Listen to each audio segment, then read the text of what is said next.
Buenos días a todos. Bienvenidos a este webinar sobre vías alternativas para financiar la tecnología, dirigido al sector aeroespacial y con la colaboración de nuestro aliado clúster Herrero y Asociados.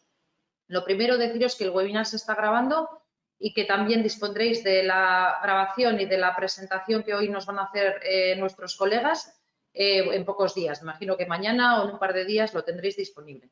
Por otra parte, comentaros que al finalizar la sesión abriremos un turno de preguntas, como es habitual en estos webinars. Es por todos sabido que la I+D es una de las palancas de competitividad para el sector aeroespacial. Los miembros de EGAN habéis invertido en los últimos 10 años un total de 1.643 millones de euros en I+D, siendo esta inversión de un 9% de promedio sobre las ventas. Todos somos conscientes que mantener una alta intensidad en I+D es vital para lograr un posicionamiento en el mercado tan exigente como es el aeroespacial. Y para ayudarnos en esta tarea, hoy contamos con las ponencias de Daniel Atienza, Vicente Siruana y Luis González, los tres socios de Herrero Asociados, entidad experta en seguridad legal y técnica, patentes, marcas, diseño y protección de datos, entre otras cosas. Y para no quitar más tiempo a las ponencias, le cedo la palabra a Daniel Atienza, director comercial en Herrero y Asociados I+D+I. Cuando quieras, Daniel, y muchas gracias.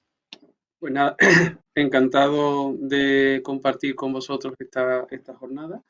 Muchísimas gracias, Egan, por la oportunidad de poder pues, estar este rato con vosotros. Y bueno, pues sin más dilación voy a compartiros la presentación. No sé si la estabais... Ah, no, espérate.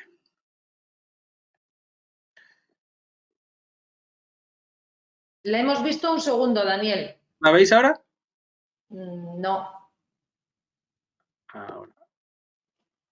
Ahora sí la veis seguramente. Ahora sí. Estupendo. Pues nada, ante todo, os comentaros un poco quiénes somos. Herrero y Asociados es una empresa que creo que muchos de vosotros conocéis. Tenemos más de 35 años de experiencia. Bueno, en la actualidad ya estamos en casi 220 profesionales empleados en el grupo. Tenemos 11 oficinas en todo el territorio nacional, entre las cuales pues la del País Vasco es probablemente, si no la segunda, bueno, debe estar entre la segunda y la tercera más importante de las que trabajan en todo el grupo. Y también tenemos una importante presencia tanto en el resto de Europa como en América. Y en esa línea, bueno, pues, tradicionalmente nos hemos dedicado y como todos sabéis, a lo que es la propiedad industrial y a la seguridad pues, de marcas y bueno, pues, de toda la tecnología que llevan adelante las empresas. Y desde hace, pues, cuestión de un año más o menos, decidimos hacer un giro estratégico y convertirnos en la primera empresa del sector y de todo del panorama económico español que es capaz de ofrecer un servicio integral 360 grados a la actividad tecnológica de las empresas. En esta línea, pues podemos llevar, por un lado, todo el tema de la propiedad industrial que se ha adelantado antes, pero también nos vemos en la capacidad de poder ampliar los servicios a la financiación de la actividad productiva de las empresas. Con la finalidad, sobre todo, de pues, todo el conocimiento que tenemos de las empresas, de su propiedad industrial y de su tecnología, poder aplicarlo sin que haya filtraciones y pérdidas a bueno, pues ayudaros a financiar proyectos o a tener un posicionamiento en el mercado más interesante precisamente en base a la financiación tanto de la tecnología como de posicionamiento en los balances. ¿Cómo trabajamos nosotros esta financiación o cómo la entendemos? Pues la entendemos en 4 líneas diferenciadas, que ahora si queréis comentaremos o daremos un rápido repaso. Por un lado, financiación derivada de toda la inversión que se haya realizado en los últimos años vía las deducciones fiscales. Intentaremos adentrarnos un poco más en ellas más adelante, pero es una vía de financiación en base al gasto que ya habéis realizado, que no supone ningún tipo de gasto adicional ni de esfuerzo. Por otro lado, financiación nacional y regional, pues para todos aquellos proyectos que las empresas tengan en mente acometer en los próximos meses, medio o corto plazo, como bien comentará Vicente un poco más adelante, pues es un momento dulce para planteárselo, porque la financiación que, como estáis viendo en la televisión y en las noticias, pues tanto Europa como el Estado está particularmente interesado en poder financiar este tipo de proyectos. Aquí movemos proyectos europeos, que también Vicente os comentará más adelante. Y por último, que creo que puede ser quizás un punto fundamental de nuestra intervención de hoy, hay una financiación muy interesante derivada de la gestión de intangibles, que hablará el compañero Luis, que es precisamente socio director del área en el grupo. Y bueno, pues explicará cómo, en base a todo ese intangible que tenemos, esas patentes, ese conocimiento que hemos ido generando en los últimos años, es también posible obtener una financiación muy interesante, que además es, creemos, el gran desconocido de la financiación vía industrial. Lo primero y lo más importante, ¿en dónde estamos? ¿No? Pues el sector industrial, y vosotros lo sabéis perfectamente, en la zona vuestra, en todo el norte de España y el País Vasco en particular, pues tiene una importancia realmente interesante.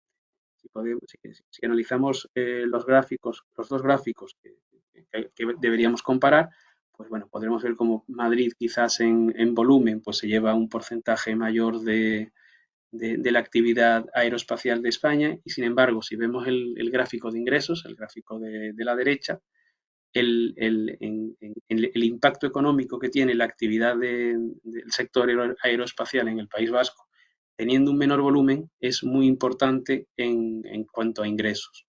Esto que al final lo que nos transmite con claridad es que el valor añadido que aportáis dentro del sector es un valor añadido realmente impactante, ¿no? Porque por un volumen menor pues obtenéis unos ingresos muy superiores. ¿Por qué? Pues porque por lo menos nosotros leemos que vuestra tecnología es una tecnología pues muy importante, es una tecnología que os permite obtener una rentabilidad realmente envidiable, ¿no? Para otras comunidades autónomas.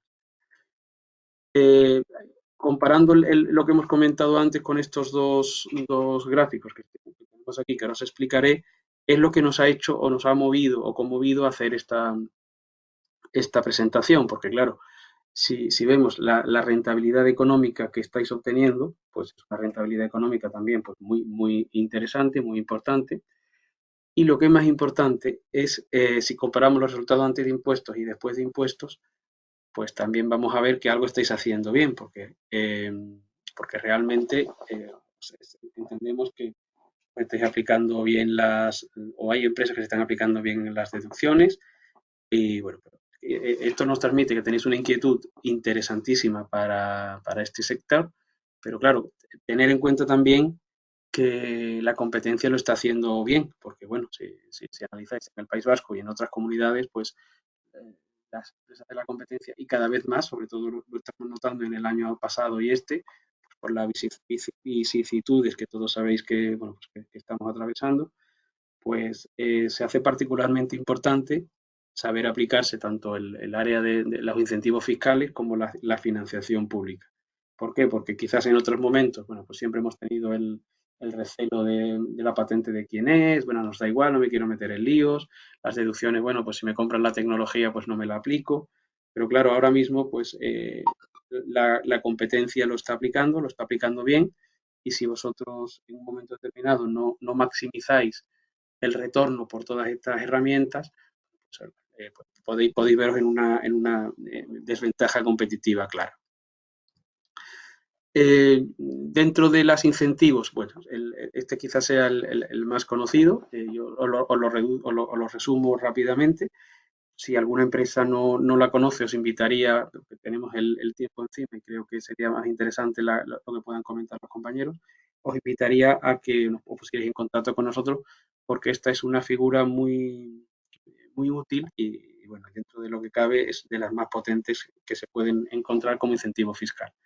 Nos va a permitir, en el caso del País Vasco, recuperar entre el 15 y el 50% de todos los gastos que hayáis incurrido en los últimos 15 años. Cuando hablamos de gasto, pues hablamos de gasto de personal, gasto de fungibles y materiales, todas las colaboraciones externas que podamos vincular a la actividad productiva, pues estamos hablando de subcontrataciones de ingeniería, laboratorios, materiales, etcétera. Y por último, la amortización de los equipos que vinculemos también a la actividad productiva. Esta deducción fiscal la podéis aplicar bueno, pues cuando presentáis el impuesto, y tiene un efecto financiero inmediato, porque claro, inmediatamente dejáis de pagar hasta el 50% de la cuota. Y es perfectamente compatible con otro tipo de ayudas, tanto como las que vamos a comentar ahora, como las que os podáis estar aplicando. Con lo cual, el impacto que tienen en vuestras cuentas pues es un impacto pues claro, ¿no? Porque además no supone un gasto adicional ni una necesidad de hacer ningún tipo de inversión, sino es simplemente analizar la inversión que habéis hecho en los últimos años, y dentro de esta inversión pues nosotros detectamos las líneas que se podrían considerar como líneas susceptibles de deducción. eh, Podemos hacer de manera completamente gratuita un informe de diagnóstico en la que, sin compromiso alguno por vuestra parte, detectaríamos las líneas, os orientaríamos sobre el impacto económico que podría suponeros, y en base a eso, bueno, pues llegado el caso se realiza el trabajo. Nosotros trabajamos, como no puede ser de otro modo, con todas las garantías legales. Esto se puede hacer de muchas maneras. Está recogida en la ley, que, bueno, la verdad es que no. Simplemente el hecho de haber realizado el gasto puede suponer la posibilidad de la aplicación, pero claro, eso si no se hace bien puede tener un riesgo importante dentro bueno, cuando se recibe algún tipo de inspección. Como nosotros lo hacemos, que es como recomendamos y el mismo Estado recomienda que se haga, pues no se incurre en riesgo ninguno, porque trabajaríamos siempre bueno,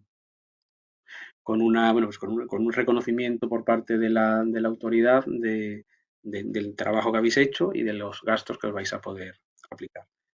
Y bueno, pues os invito a que, si no lo estáis aplicando, que por lo menos nos deis la oportunidad de revisarlo, porque bueno, el impacto puede ser importante.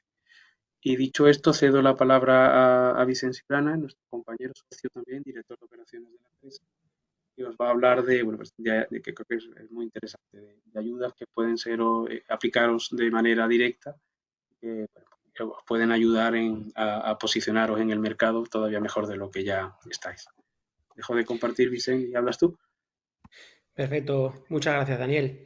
Nada, retomando un poco el hilo del compañero, ciertamente hay muchas oportunidades, ¿no? En la actualidad con todo este movimiento de inversión, de presupuesto que ha asociado Europa a diferentes mecanismos, ¿no? En concreto, las convocatorias de ayudas públicas se van a ver reforzadas por mecanismos europeos que al final están dotados de 672.500 millones de euros, ¿no?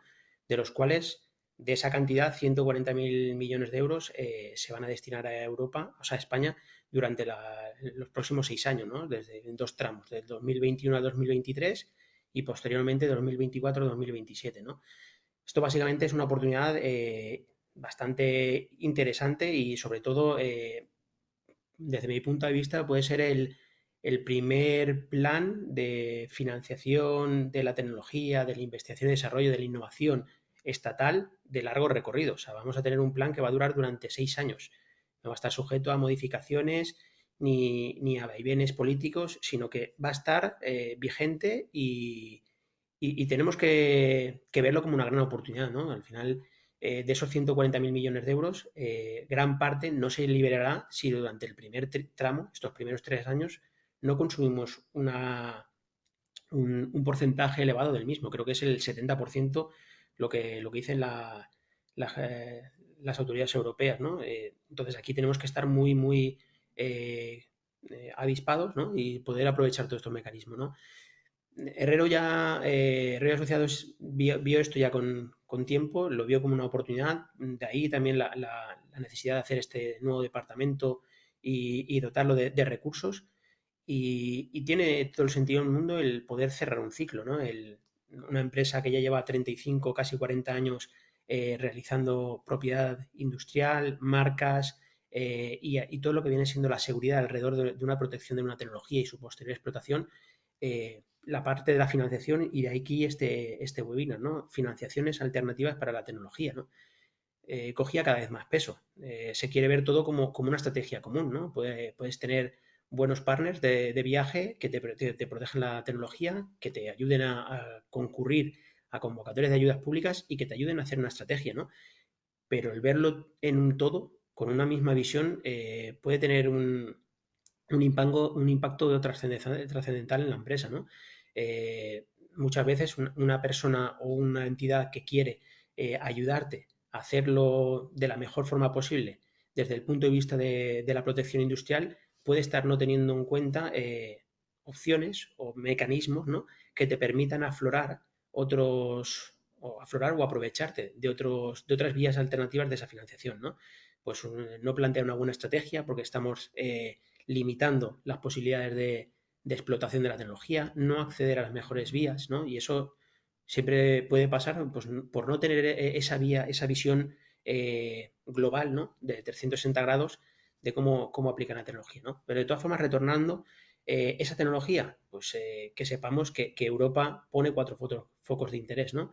La transición ecológica, es decir, que haya una industria que consuma recursos de forma comedida, también que utilice tecnologías limpias, también va a centrarse mucho en la transformación digital, que cada vez seamos más competitivos, que nuestras organizaciones, nuestra industria, nuestra empresa pueda tener unas mejores vías de comunicación, tanto de forma interna, ¿no? O sea, la logística interna, el cómo se comunican nuestros propios departamentos, pero también con los agentes de la cadena de suministro, ¿no? Con el resto de empresas, con proveedores, con clientes, ¿no? Al final, el trato y los datos nos dan mucha información, pero hay que saber, digamos, depurarla y filtrarla bien para que tengan valor. Y por otra parte, otros dos de los pilares fundamentales de estos planes de choque que está moviendo Europa y España será la cohesión económica, es decir, pues que todo el territorio no tenga brechas, ¿no? Pero también una cohesión social y territorial, ¿de acuerdo?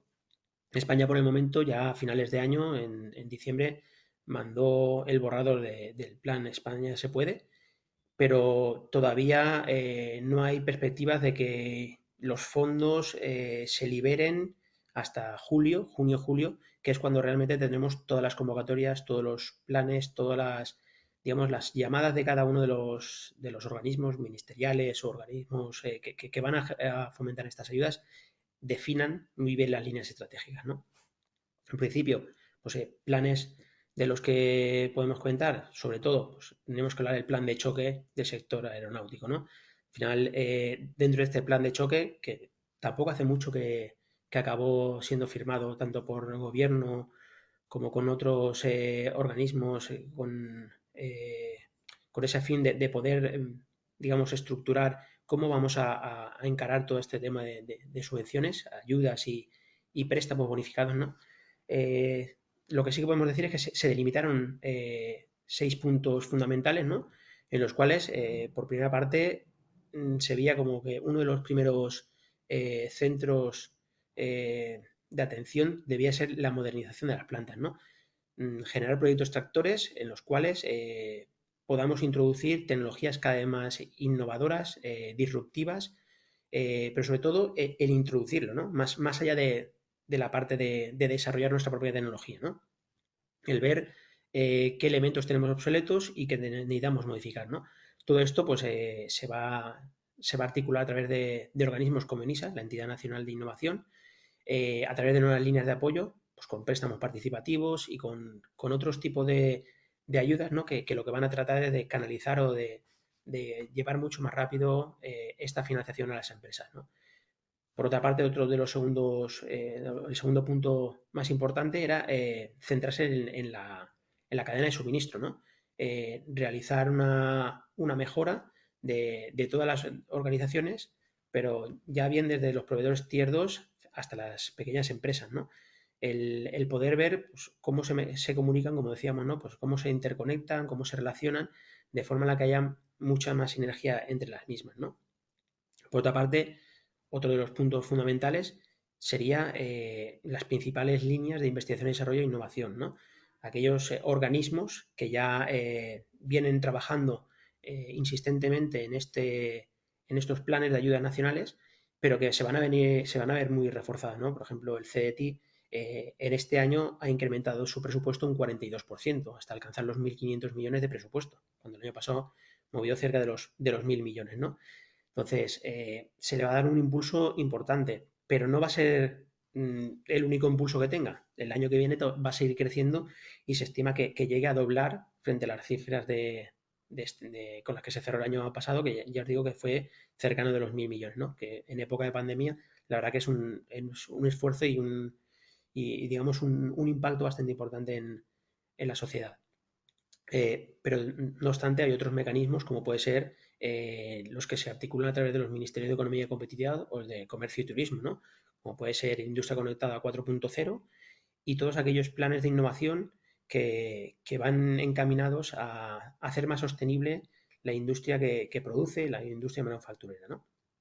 Todo esto es necesario que tenga un marco presupuestario estable, ¿no? Y al final las líneas ya no van a ser líneas anuales, sino que se va a abrir con carácter plurianual, lo cual es muy interesante de cara a poder realizar planificaciones y proyectos con una mayor repercusión, una mayor incidencia en la empresa, ¿no? Entonces, dicho esto, sí que es cierto que es uno de los puntos que ya se venía poniendo de manifiesto que tenía que en algún momento que tomarse por parte del Estado, ¿no? Y por última parte, dos puntos que van muy interconectados con los anteriores es pues, generar, ya que estamos en un momento en el cual se está generando mucho desempleo y, y tenemos que mirar a sistemas y industrias más eficientes, todo lo que sea formación, cualificación y el comprometerse por un empleo mucho más estable y con mayor capacidad técnica, pues adquiere todo el sentido del mundo, ¿no? Esto sería, digamos, los pilares fundamentales del plan de choque del sector aeronáutico, ¿no? Como os decía, la lástima es que todavía, a pesar de las fechas en las que estamos y que tendríamos que tener ya convocatorias mucho más desgranadas y enfocadas, todavía no se ha cumplido, ¿no?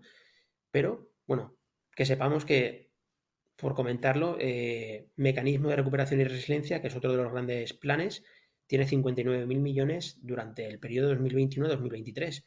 Y el otro plan de choque importante es REACT-EU, en el cual tenemos 12.000 millones también en el periodo entre 2021-2023. Los pilares, los mismos que hemos comentado antes, transición ecológica, España digital, España sin brecha, cohesión social y territorial, ¿no? Dicho esto en cuanto a los planes de choque, como bien decía Daniel, queríamos un poco incidir en una de esas vías alternativas de financiación tecnológica, ¿no? Aquí queremos poner de manifiesto ya una de las ayudas más importantes que no están descubiertas ni no son conocidas, que son las agrupaciones de interés económico, ¿no? Al final, una agrupación de interés económico está recogida en la ley desde principios de los años 90 y su objeto es el poder desarrollar actividades auxiliares del objeto empresarial que tienen las empresas, ¿no? Y en concreto, pues actividades que no tienen por qué ser uniformes a este objeto social de las empresas que se juntan para desarrollar ciertas actividades de I+D+I. ¿Cuáles son las actividades que se encuentran orientadas? Pues la especialización de las empresas miembros, ¿no? Es decir, pues se juntan, se hace un consorcio de empresas para poder mejorar o generar un conocimiento en un caso concreto de la técnica. Todo esto tiene que tener un servicio de estudio común, digamos que tiene que tener ese objetivo por el cual tenga sentido que haya una alianza entre diversas sociedades para el desarrollo de una tecnología, de un proceso, de un producto, ¿no? Sobre el mismo podemos tener actividades que confluyan en el desarrollo de marcas o etiquetas comunes, ¿no? Pero también es muy importante proyectos de I+D. Este, digamos que es uno de los focos en los cuales podríamos centrar este tipo de sociedades, ¿no? El generar proyectos de investigación y desarrollo. Es muy importante solo I+D, no innovación tecnológica, ¿no?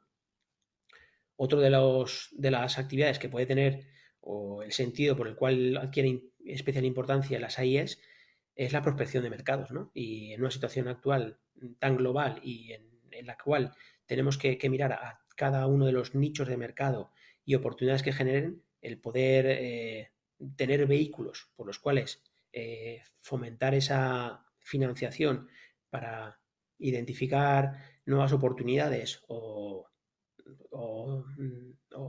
tecnologías por las cuales poder generar un nuevo modelo de negocio causa especial interés, ¿no?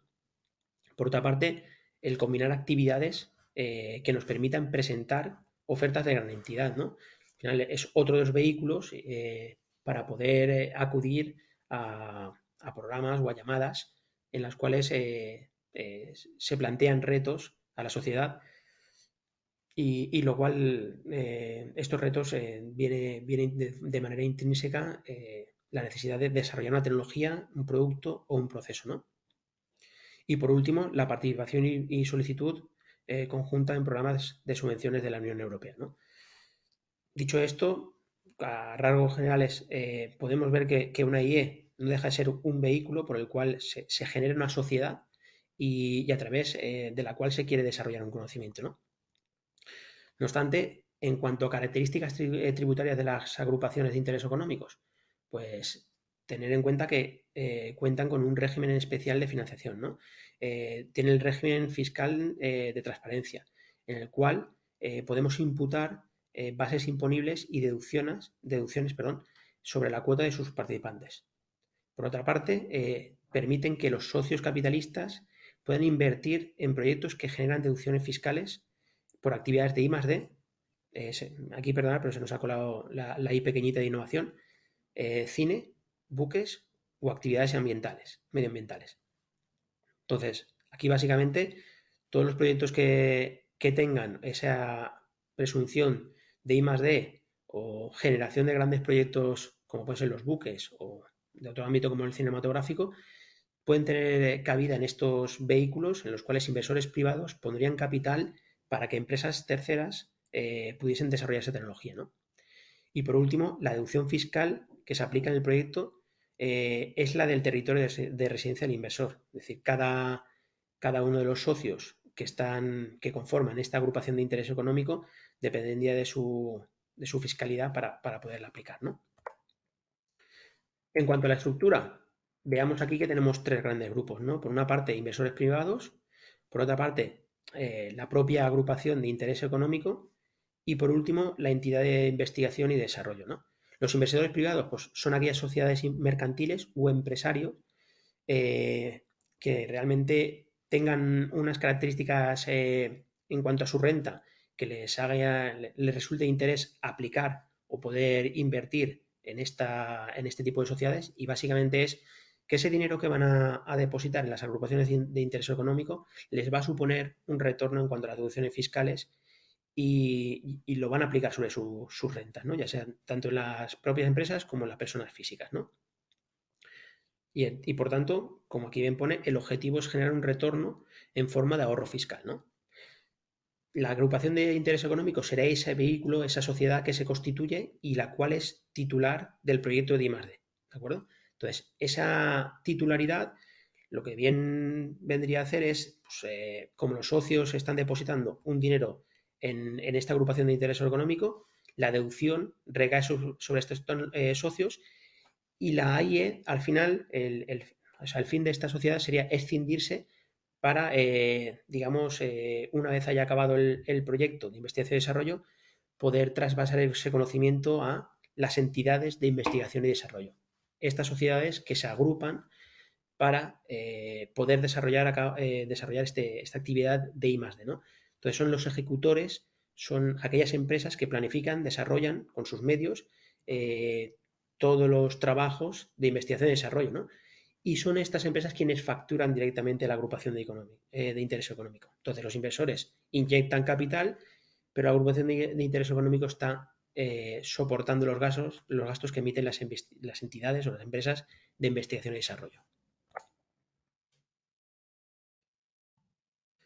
Por aquí veremos el flujo económico por el cual se generan, digamos, los traspasos tanto de información como de... Uy, perdona, me he pasado demasiado rápido.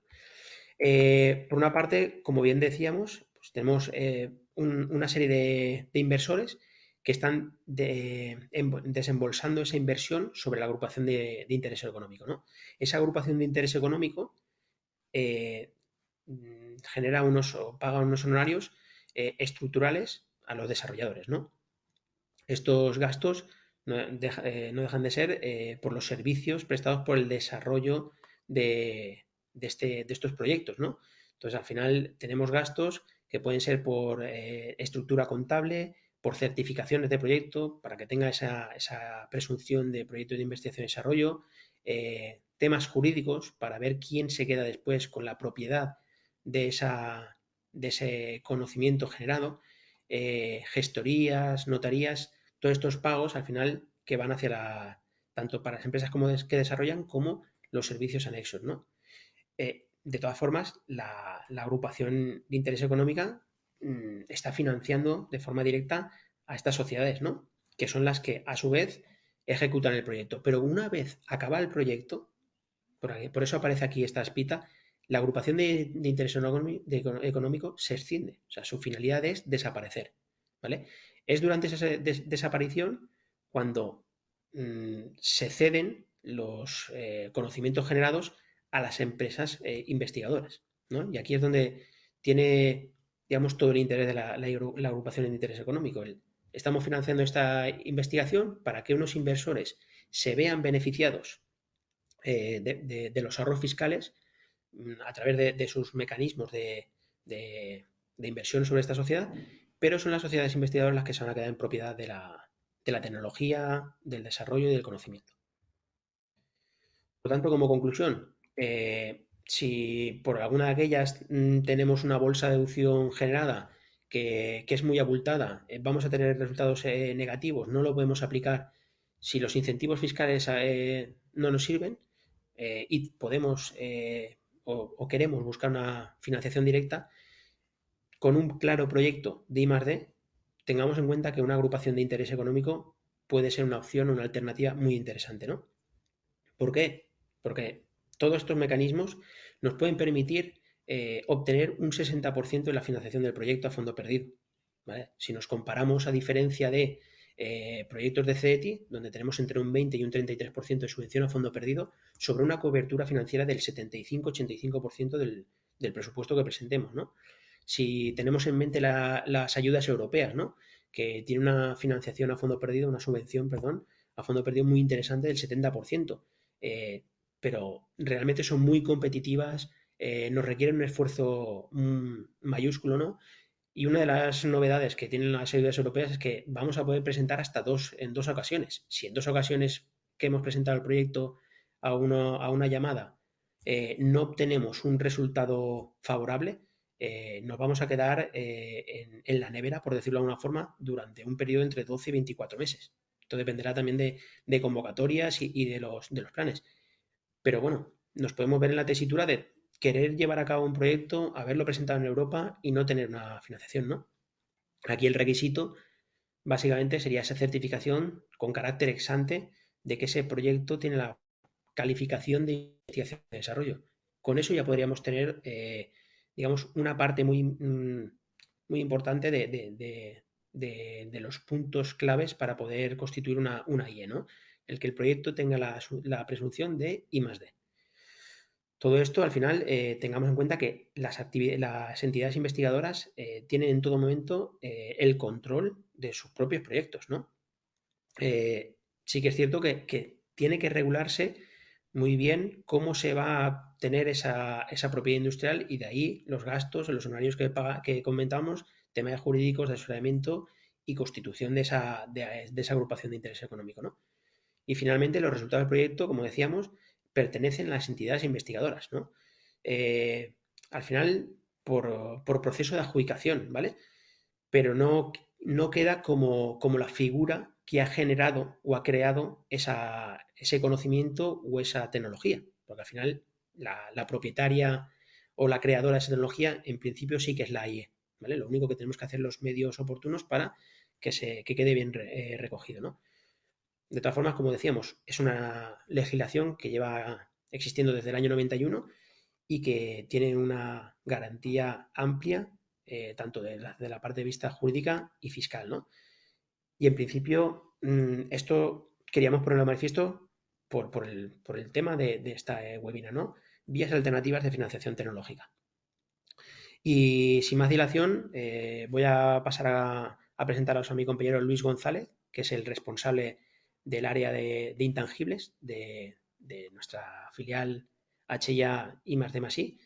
Y nada, él os podrá hablar un poco más de otra figura como el Patent Box e incluso reforzar toda esta parte de la agrupación de interés económico. Muchas gracias. Bueno, pues perdonad que tenía... Mi cámara no quiere ir, sí, sí va. Bueno, gracias, Vicent.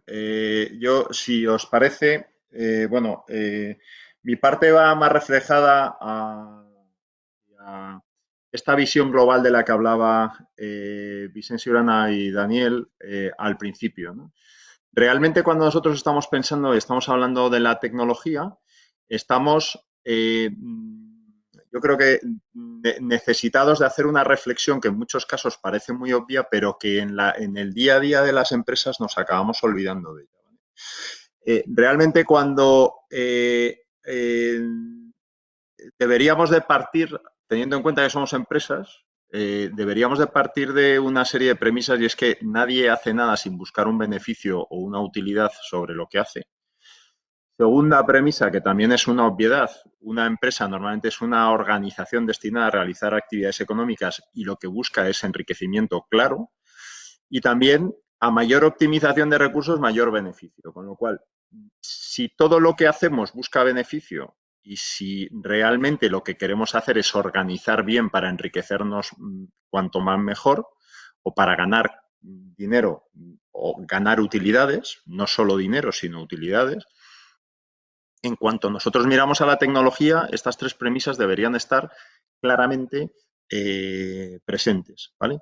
Entonces, cuando creamos o adquirimos tecnología en la empresa, realmente estamos adquiriendo un activo más de la compañía, y realmente, si estamos creando y no estamos planificando el cumplimiento de las tres premisas anteriores, estaremos perdiendo recursos de la empresa, estaremos perdiendo competitividad, estaremos desenfocándonos del fin último que queremos perseguir. Con lo cual, realmente, esto es una cuestión que nos lleva a una situación muy sencilla, y es que cuando empecemos a pensar en la creación de la tecnología, no podemos dejar de pensar en los recursos que se van a necesitar para la generación de esa tecnología, en cómo vamos a asegurar la protección de la tecnología para que sea nuestra, y sobre todo en cuál es el negocio que vamos a generar con la tecnología potencial. ¿Por qué esto es una obviedad que ahora mismo todos estaréis dando por supuesto? Y que sin embargo yo me paro un momento para coger y hacer esta observación por una cuestión muy sencilla, porque es harto habitual encontrar empresas que se meten en proyectos de investigación y desarrollo que, sin embargo, no han previsto que el tipo de tecnología que van a desarrollar no van a ser capaces de llevarla al mercado, o que el tipo de tecnología que van a desarrollar va a acabar en punto muerto porque ellos no tienen los recursos para darle salida. Y en lugar de centrarse en las estrategias para poder hacer el desarrollo en su conjunto y asegurarse que en el momento en el que la tecnología vaya a estar en condiciones de explotación va a poder salir al mercado, y por lo tanto buscar los compañeros de viaje, centrarse en hacer las alianzas, poner el foco en las estrategias empresariales necesarias para que realmente, una vez que la tecnología esté desarrollada, pueda salir al mercado y pueda ser objeto de explotación. Las empresas se centran en el desarrollo y llega un momento en el que han gastado mucho dinero y cuando lo quieren sacar se encuentran con que no son capaces de darle salida. Esta es la razón por la cual hay cientos o miles de patentes en los cajones, y esta es la razón por la que también se tira mucho dinero en investigación y desarrollo de recursos de empresas que han salido en muchos casos de fondos públicos, pero otras veces de los fondos de la propia compañía, con la idea puesta en que esto va a ser un buen negocio a futuro, pero por falta de planificación y falta de estructuración, el negocio no acaba saliendo. Entonces, realmente, la actividad empresarial eficiente tiene que ser planificada y replanteada constantemente, ¿vale? Puesto que la tecnología es un recurso empresarial más, en el momento en el que nosotros hacemos la I+D para obtener resultados explotables, esto es, hacemos una I+D, al menos con un esbozo del plan de negocio completo de los resultados de los que esperamos obtener hasta el momento en el que vamos a tener que explotar, con una revisión de todos los recursos necesarios para hacer esto. ¿Vale? Y ya que hacemos I+D, aprovechamos las deducciones fiscales y las ayudas públicas. ¿Vale? Esto es Pero es que una vez que nosotros ya vamos acercándonos a los resultados o ya tenemos los resultados que van a ser explotables, es el momento de hacer el plan de negocio y decir cómo vamos a explotar esto. Y este plan de negocio supone varias cosas. Lo primero es que tenemos que tomar control sobre la tecnología. Y la toma de control sobre la tecnología se apoya siempre sobre principios de propiedad industrial. Los principios de propiedad industrial, bien sean el secreto industrial y la implantación de sistemas de secreto industrial, la gestión de patentes, de modelos de utilidad, de diseños industriales, de protección de cualquier tipo, básicamente son un requisito esencial para que además podamos dejar de calificar nuestro proyecto de I+D en nuestra contabilidad como I+D genérico y empecemos a llamarlo por el nombre de la tecnología o del producto que vamos a tener. Si nosotros hemos sido capaces de generar una patente, el proyecto de investigación y desarrollo necesario para alcanzar la patente ya no se llama investigación y desarrollo genérico, se llama patente de, es decir, hemos recalificado nuestro concepto de investigación y desarrollo genérico, de esos que se amortizan según el plan contable en 5 años, y lo acabamos de convertir en su importe global en un derecho de propiedad industrial, que tiene una serie de conceptos que nos permiten activar y reconocer desde el punto de vista contable el valor muy superior que esto tiene. ¿Por qué tiene un valor muy superior? Pues porque simple y llanamente tenemos la posibilidad de darle una vida útil de 20 años, que es lo que nos va a dar la patente, si es una patente, o incluso vidas útiles superiores en los supuestos en los que podamos tener diseños, ¿vale? Que no tienen una fecha de caducidad de 20 años, ¿vale? 10 años en el caso de los modelos de utilidad, etc. ¿Dónde quiero llegar con esto?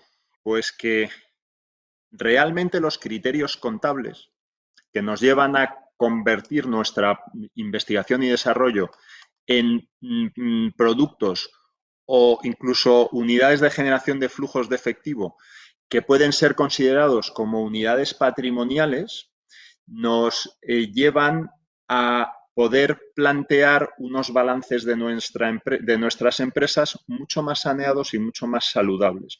Y esto nos permite obtener mayor financiación y mejor financiación, dar una mejor cara al exterior a través de nuestras cuentas anuales, no tener conflictos con las entidades financieras a la hora de obtener financiación, tener mejores condiciones para acceso a ayudas públicas, etcétera. Realmente cuando estamos haciendo este plan de negocio tenemos que pasar por la parte de cuál es la utilidad patrimonial de los resultados de la I+D, cuál es la propiedad industrial en la que nos vamos a amparar, y esto es una cuestión estratégica también, y cuáles son los pasos de homologación de producto que van a ser necesarios y en los que vamos a tener que invertir para llegar al mercado. Por último, ya entraremos dentro del proceso de explotación, y aquí tenemos que mirar la tecnología de nuevo como si realmente nosotros estamos utilizando nuestra tecnología para fabricar un producto que absorba esa tecnología, porque yo vendo unas tuercas que son las cojotuercas, que incorporan toda la tecnología de diseño y desarrollo que he estado haciendo en mi proceso previo. O bien decido convertir la tecnología en un producto en sí mismo, lo cual significa que yo realmente no vendo tuercas, vendo la tecnología necesaria o cedo la tecnología necesaria y exploto la tecnología necesaria para que otros fabriquen tuercas con mi tecnología. Esto es algo que dentro del ámbito industrial europeo y en general a nivel mundial ocurre muchísimo. Y porque es muy habitual que se deslocalice la producción de determinados servicios o de determinados productos. ¿Vale? Las empresas del textil, por poner un ejemplo, fabrican casi todas en China o en otros sitios porque los costes son más baratos, pero es que en el ámbito industrial es harto habitual también que se diseñe en España y se fabrique en China porque también los costes son más baratos. Estos procesos de diseño y de ubicación de la fabricación en otros sitios implican una transferencia tecnológica que tenemos que poner en valor. Y realmente nos llevan a convertir nuestro I+D reconocido desde el punto de vista de la propiedad industrial en una explotación de tecnología como producto. Lo que ocurre es que hay que saber cómo se aflora esto para al tiempo convertir esto en una propiedad, digamos, en una utilidad tributaria, ¿vale? Entonces, las opciones de esta explotación será la fabricación propia, la fabricación contratada a terceros, la creación de grupos societarios en el extranjero o en otras sociedades dentro del mismo país para hacer la producción, la transferencia tecnológica, y dentro de todos estos procesos tenemos que hacer el análisis del patent box y dentro de esto también pues cómo funcionan las estructuras internacionales y la tributación internacional. Antes ya he hecho una mención sobre la importancia que pueden tener la activación de los intangibles para las empresas. Una correcta política de activación de intangibles. Realmente que sea coherente tanto con el origen del I+D como con el destino que se va a dar a la tecnología. Porque estos puntos de los que se hablan, de que tenemos que intentar maximizar la utilidad contable desde el punto de vista de aumento del valor patrimonial y de la mejora de los resultados, de la justificación frente a la auditoría, olvidando los conceptos genéricos de activar los proyectos como I+D genérico. No, mire, no es un I+D genérico. Yo he hecho un esfuerzo para tener un producto determinado. Y mi I+D es o una mejora de producto, o es un resultado de una patente, o es un sistema de carritos logísticos para el sector que son míos y que puedo controlar en cuanto a la producción. Es decir, he creado un activo, algo que puede tener utilidad futura para mi negocio, y así debo de reconocerlo. Si miramos los balances de las empresas, hay escasísimas empresas que tienen reconocidos los productos que han diseñado ellos, los diseños de los productos dentro de sus balances.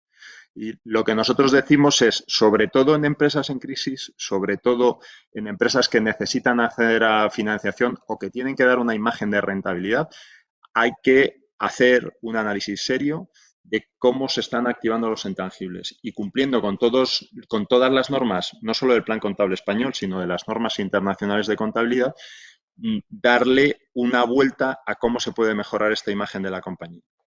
Bien,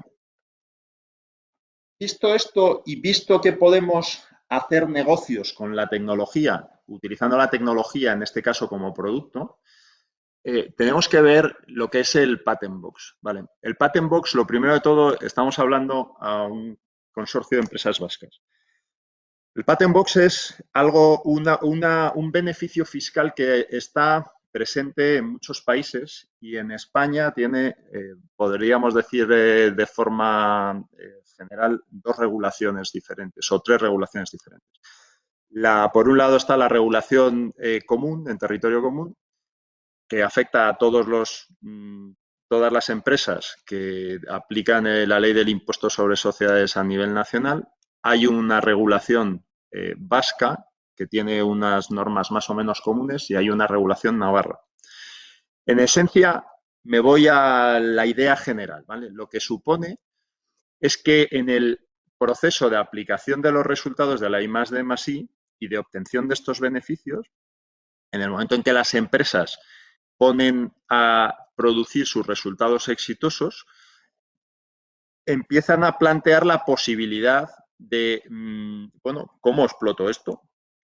Pues cuando yo convierto en alguna fase de mi negocio, desde el punto de vista conceptual, mi tecnología en producto y empiezo a ceder los resultados a terceros, bien sean compañías de mi grupo societario, bien sean terceros en el extranjero, bien sean proveedores de producto a los que yo les tengo que ceder la tecnología, bueno, pues aparece un beneficio fiscal que me dice que puedo generar una exención parcial en el impuesto sobre sociedades sobre los ingresos, y voy a hablar en este caso del concepto vasco, sobre los ingresos que yo obtengo por cesión de la propiedad industrial que he adquirido a terceros y que estoy utilizando, o bien de la propiedad industrial que yo mismo he generado dentro de la compañía. ¿Qué es lo que dice el régimen vasco? Pues que si yo obtengo yo compro tecnología a un tercero y luego esa tecnología la cedo, voy a tener una reducción de los ingresos del 30%. ¿Sobre qué? Sobre cualquier concepto de propiedad industrial e intelectual, excluyendo algunos, como pueden ser las obras literarias y las películas cinematográficas, etc. Pero sobre lo que es propiedad industrial, el núcleo duro de la propiedad industrial, todo lo que yo adquiera a un tercero y posteriormente ponga en explotación cediéndolo y no vendiéndolo, me va a generar una reducción en base imponible del 30% de los ingresos que yo obtengo. Pero si esa tecnología la he generado yo, inmediatamente voy a poder aplicarme una reducción en base imponible del 60% de los ingresos que yo obtenga. Y esto sí que es un importe bastante elevado. ¿Por qué? Pues porque, claro, tributar solo por el 40% de los ingresos que yo percibo es el mayor beneficio fiscal que yo puedo tener, porque realmente estoy hablando de todo el importe de lo que yo cobro queda exento parcialmente en el impuesto sobre sociedades en un 60%. Vale, aquí no es que estemos aplicando una deducción fiscal sobre lo que yo gasto. Aquí estoy aplicando una exención parcial sobre lo que yo ingreso. Y esto es mucho dinero. ¿Vale? Para poder aplicar el Patent Box tenemos que tener una cuestión esencial, ¿vale? Nosotros creamos y definimos el negocio sobre el que queremos tener, desarrollamos actividades de investigación y desarrollo, lo concretamos en el producto o servicio, vamos a ver cómo hacemos la planificación y la operativa de los medios para poder desarrollar el negocio, y es un punto esencial el tener control sobre los medios y los recursos. Y esto significa invertir en propiedad industrial. Con lo cual, o yo me paro y controlo que tengo una propiedad industrial justificable sobre los proyectos o los resultados de mis proyectos de investigación y desarrollo o sobre la tecnología que he comprado a terceros, o realmente no tengo nada. Me explico. Si yo hago una investigación, que es la cojo investigación, pero la publicito a terceros y la hago del mundo, da igual que yo me haya gastado el dinero para esta investigación. Da igual que haya metido todos los esfuerzos del mundo. Si se ha publicitado y ya es conocimiento de todo el mundo la puede usar. La única manera de que esto no ocurra es que yo proteja mis esfuerzos por la vía de la propiedad industrial. ¿Cómo lo hago? Patentando antes de hacer ningún tipo de publicidad, generando modelos de utilidad antes de hacer ningún tipo de publicidad, generando diseños industriales o registrando diseños industriales, estableciendo criterios de aseguramiento del secreto industrial por la vía de controles de accesos, contratos de confidencialidad, etcétera, etcétera. Yo tengo que poder probar que tengo o bien derechos registrales o bien derechos de aseguramiento desde el punto de vista de asegurar que no sale mi tecnología de donde yo quiero que esté y que, por lo tanto, nadie más la puede utilizar salvo yo. A partir de ese momento, yo tengo capacidad de control sobre mi tecnología. Y a partir del momento en que yo tengo capacidad de control, puedo hacer dos cosas. Activarla y cederla por la vía contractual, haciendo una explotación exclusiva. Y este es el momento en el que yo puedo meter mi tecnología en producción y explotación y obtener un beneficio o venta, sobre todo por la cesión de los intangibles que previamente he creado, ¿vale? Entonces, ¿qué elementos de propiedad industrial, sobre qué elementos podemos poner el foco? Evidentemente sobre las patentes, modelos de utilidad, los secretos industriales. En la norma vasca no hace ninguna mención o ninguna exclusión a ningún concepto de propiedad industrial. O sea, toda la propiedad industrial cedida es susceptible de patent box, lo cual significa que bueno, no es como en territorio común, donde, por ejemplo, el know-how se excluye. Pero bueno, si tenemos un know-how que es importante, lo importante también es que sea concreto, que esté bien definido, que lo tengamos bien protegido por la vía del secreto industrial. Y que el secreto industrial sea defendible, ¿vale? Pues, certificados complementarios de protección de medicamentos. No sois farmacéuticas, pero en algunos casos, bueno, pues puede ocurrir. Todo tipo de dibujos, modelos, planos que puedan ser protegidos desde el punto de vista de la propiedad intelectual. Se puede. El software no estándar está incorporado dentro de la norma vasca para aplicar el patent box. Vale, y básicamente lo que se intenta con el proceso del patent box es que las tecnologías no se queden en los cajones, que si yo no tengo recursos propios para explotar mi tecnología y fabricar lo que yo he diseñado, que lo ceda a un tercero que sí puede producir con ello y con ello que yo obtenga un retorno sobre los esfuerzos de I+D. Vale. ¿Cómo se aplica el patent box? Pues lo primero es identificar y calificar los intangibles. Lo segundo, una vez que los tenemos claros, es proteger estos intangibles por la vía de la propiedad industrial, diseñando los negocios para cumplir los requisitos, cuidando los contratos de cesión o venta, que en este caso son, pongo venta, en el régimen vasco la venta no está permitida, ¿vale? Son solo cesiones.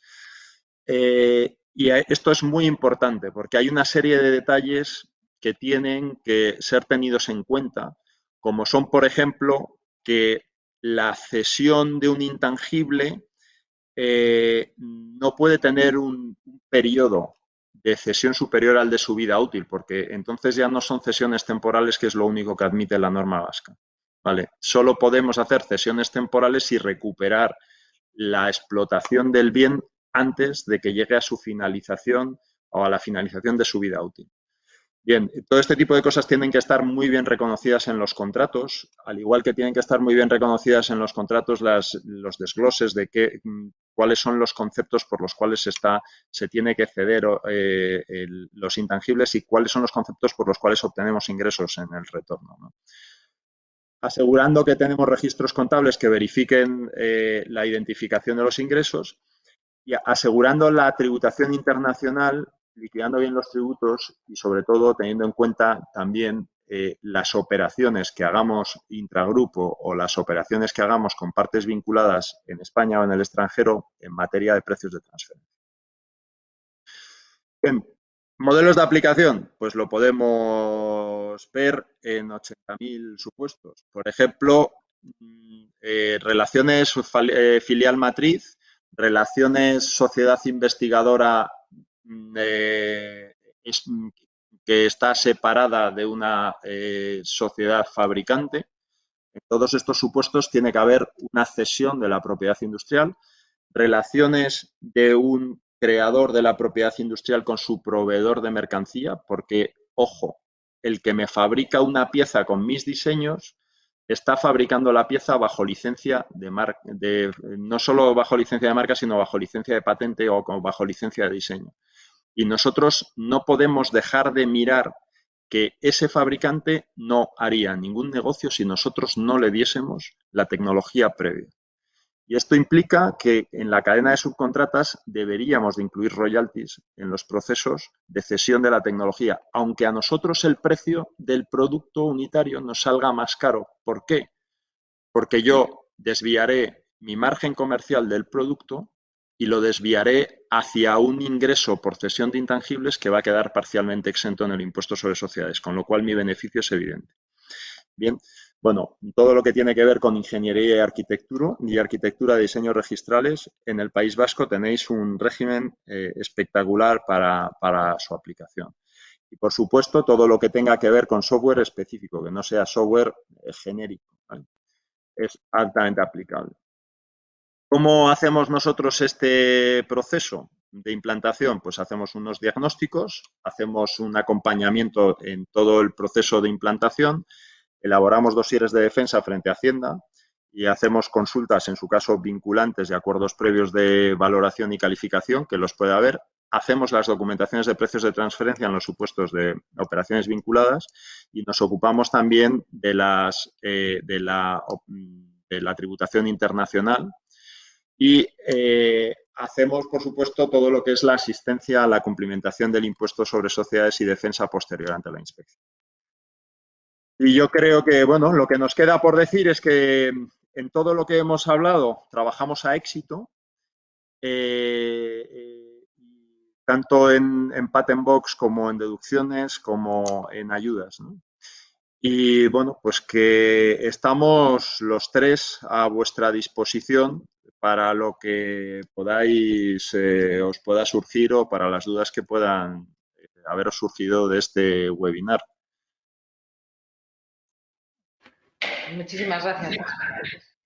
Muchísimas gracias, Luis, Vicent, Daniel, por las presentaciones. Me gustaría, como he puesto en el chat, que si tenéis preguntas o pidáis el turno de palabra, como no estamos muchos, podéis formularla de viva voz o hacerla a través del chat.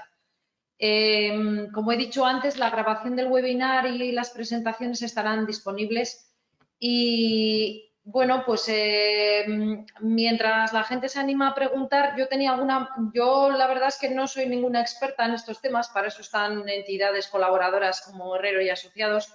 Sí quería preguntaros una cosita, yo creo que concretamente a Daniel, sobre el tema de la desgravación fiscal o de la incentivación, es que no sé cómo le llamáis. Me ha llamado la atención que ponéis I+D+I con la I pequeña, pero yo tengo entendido que solamente cuando se hacen las auditorías y los auditores nos hacen las cuentas, sacan solamente la parte de la I+D y la I pequeña es la que se queda siempre un poco como que es difícil de medir o difícil de ver la actividad. ¿Es así? ¿Estoy equivocada? No sé qué me podéis comentar.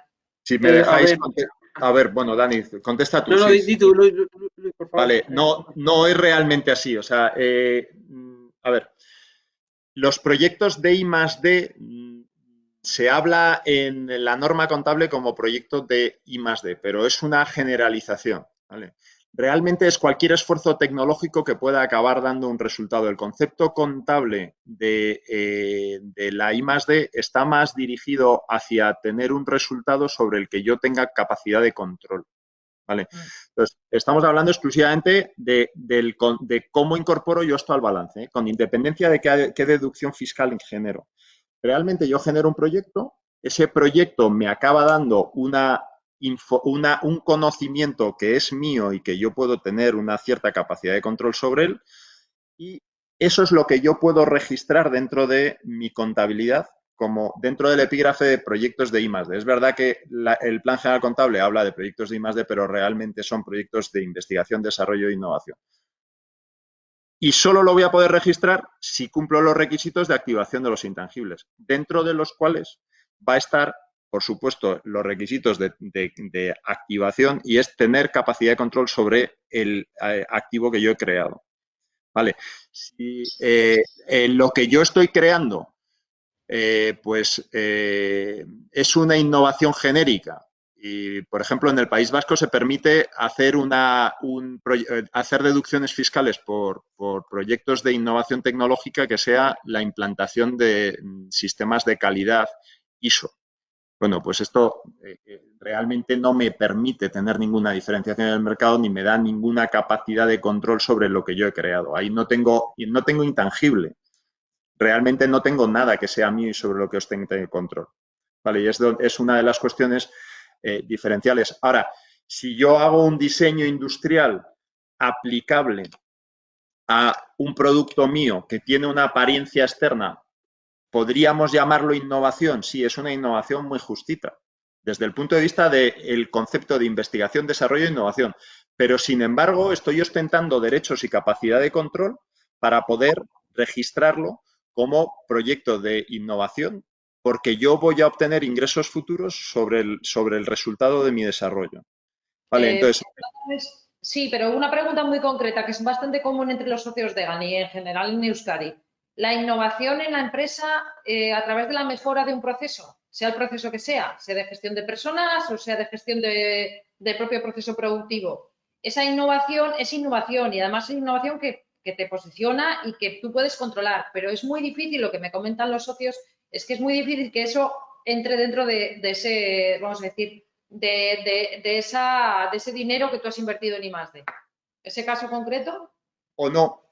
Vamos a ver, esto, aquí hay que saber cómo se hacen las cosas, ¿vale? Y esto de la activación de los intangibles también tiene una parte de saber hacer. Yo no sé fabricar aviones, pero hemos ido aprendiendo con el tiempo, pues, con qué condiciones hay que cumplir para pasar un proceso de auditoría de activación de intangibles, ¿vale?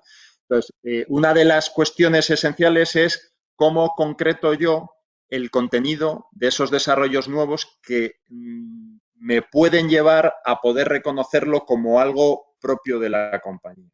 Entonces, a veces el poder concretar, el poder poner negro sobre blanco cuáles son las conclusiones de ese proyecto de innovación es lo que y sobre todo, el tener un plan de negocio de explotación o una mejora y separarlo, tiene que ser una mejora sustancial que o bien dé una vida útil superior o me permita cumplir con los criterios contables de activación.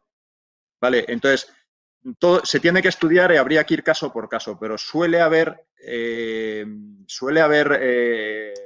resquicios, simplemente estructuras para organizar la información y que al final los auditores nos lo permitan hacer. Vale. Sí, pero que se puede intentar, vale, esa era un poco yo creo que sí, que me has respondido a la duda y además si alguno me lo vuelve a comentar, bueno, pues le diré que hablen con vosotros.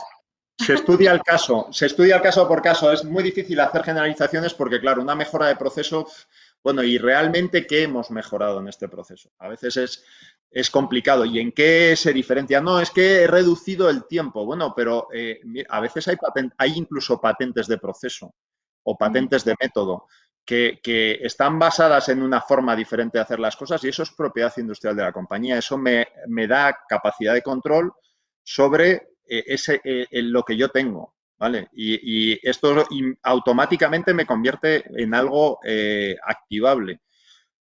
No necesariamente hace falta patentar, pero si yo aseguro el secreto industrial, por ejemplo, podría reconocerlo en mi contabilidad y podría activarlo.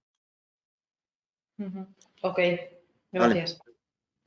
Vale, otra pregunta es el tema de las agrupaciones de interés económico. Me imagino que sea para Vicent. Nosotros, por ejemplo, tenemos un buen ejemplo relacionado más con nuestro sector y muy cercano a EGAN, que es el CFA, que no sé si conoces, Vicent, el caso, pero el CFA es un centro público-privado en el que la parte privada trabaja a través de una agrupación de interés económico que tiene mucho éxito y que creo que también nos sirve de ejemplo a todos para animarnos, ¿no? Y está funcionando muy bien porque además es una agrupación que el interés económico realmente, el interés que tiene es el del desarrollo de la I+D a través del Centro de Fabricación de Aeronáutica Avanzada. Entonces, simplemente ponerlo aquí, que yo creo que es una opción muy interesante para cualquiera de las empresas y entidades que trabajan en el sector. Y que luego también es verdad que habéis contado que ese tipo de agrupaciones pues tienen como una especie de principio y fin, ¿no? Pueden durar poco en el tiempo, pero en este ejemplo, en este caso del CFA, lleva muchos años y puede ser que incluso se puedan hacer durar más en el tiempo, igual el interés es mayor, porque además la explotación de los resultados, o sea, tú puedes luego llegar a acuerdos de quién explota, quién es el dueño de esos resultados, ¿no? Correcto. Sí, básicamente lo que trataba de decir es que el fin de una IE, ¿no? Una agrupación de interés económico, es generar un vehículo, ¿no? Un vehículo por el cual se permite canalizar los fondos de inversores privados para el desarrollo de esas tecnologías, de esos productos, de esas soluciones, ¿no? Tiene una caducidad, pero no quiere decir que sea un tiempo determinado de 1, 2 o 3 años. Tendrá aquella duración que tenga el desarrollo, ¿no? Y si esa línea de desarrollo, porque al final la I+D, ¿no? Pues tiene lo que tiene, que es, sabes cómo empiezas, pero no cómo acabas, ¿no? En el momento que te pones a investigar, te pones a desarrollar, se generan nuevas vías, se generan nuevas alternativas que dan otras líneas de investigación, ¿no? Entonces, por eso se puede siempre prolongar esa IE. Lo que sí es cierto es que la IE como empresa o como sociedad que se constituye, es la que obtiene ese reconocimiento de haber generado la tecnología, el producto, el proceso, ¿no? Entonces, tiene que estar muy bien acotado tengo esta tecnología que se ha desarrollado a través de este vehículo, pero una vez voy a escindir o voy a cerrar esta línea de investigación, ¿quiénes son los propietarios de esa tecnología, ¿no? Porque al final, pues, por poner ejemplos prácticos, tenemos inversores que nos inyectan un capital, ¿no? Pero se van a generar unas pérdidas, es decir, las empresas que están desarrollando están emitiendo facturas por valor de mercado, no por valor de coste interno, como puede pasar con procesos de CEDETI, de proyectos europeos en los cuales ponemos nuestros costes internos directos, coste personal, coste hora, que es modelo 190, y seguridad social a cargo de la empresa, ¿no? Pero en una IE no, en una IE tengo una empresa que está desarrollando un proyecto, por lo tanto estoy emitiendo una factura con un margen, ¿no? Eso quiere decir que un inversor me da dinero, pero ese 60% que cubre, el 40% son pérdidas, ¿no? Es esa escisión, cuando hacemos la escisión, donde decimos, se generan unos derechos, unas pérdidas, y en base a esas pérdidas, pues oye, te traslado esta propiedad industrial por las pérdidas soportadas a través del vehículo, ¿no? Entonces, tiene muchos detalles, como decía, es un mecanismo tremendamente interesante que si se canaliza bien y tenemos bien enfocado que hay un proyecto de investigación y desarrollo, es muy, muy sinérgico y genera importantes retornos tanto para los inversores como la propia sociedad, ¿no? Entonces, vuelvo a repetirlo, ¿no? Creo que es un vehículo o un mecanismo no muy conocido en el argot de la financiación, pero que viendo cómo está la tesitura y sobre todo que tenemos empresas con grandes capacidades y también centros, ¿no? Que también tienen mucha capacidad de desarrollo, podría ser una fórmula muy interesante de explotar, ¿no? Bueno, yo aquí quería añadir algo más. Vamos a ver, la agrupación de interés económico es una figura mercantil que permite una gestión de proyectos de cualquier tipo. Es un sistema de colaboración empresarial, nada más. ¿Qué utilidad le damos nosotros a esa agrupación? Depende de qué queremos hacer. ¿Vale? Entonces, se puede crear una IE para gestionar todos los proyectos de I+D de un determinado consorcio durante toda la vida del consorcio, incluso no tener una vida útil definida. ¿Vale? O se puede tener una IE con la idea exclusiva de financiar un proyecto de I+D como vehículo de inversión de capital inversor puro y duro en un proyecto de I+D, igual para aprovechar deducciones fiscales que yo no podría aprovechar dentro de mi empresa, pues porque estoy en pérdidas o porque todavía estoy lanzando el negocio y no voy a ser capaz de aplicar mis deducciones igual en los próximos 15 años, que es lo que me da la norma, y yo cambio ese derecho a aplicarme mi deducción fiscal por I+D, lo cambio por financiación directa. Y lo hago sin tener que acudir a deducciones, o sea, a ningún tipo de ayuda o de subvención, sino que directamente me voy a pedirle la pasta a unos inversores que son empresarios, que me dan el dinero, que se lo dan a la agrupación de interés económico por la vía de aportaciones a capital, y yo le presto el servicio de desarrollo de la investigación a la agrupación de interés económico para que luego me lo paguen. Y esto es así. ¿Qué es lo que va a ocurrir? Que yo renuncio a mi derecho a la aplicación a las deducciones fiscales a cambio de dinero. Es así de fácil. Es una utilización un poco, digamos, alternativa de la figura de la agrupación de interés económico como figura de colaboración empresarial. ¿Vale? Esto es como vehículo de inversión.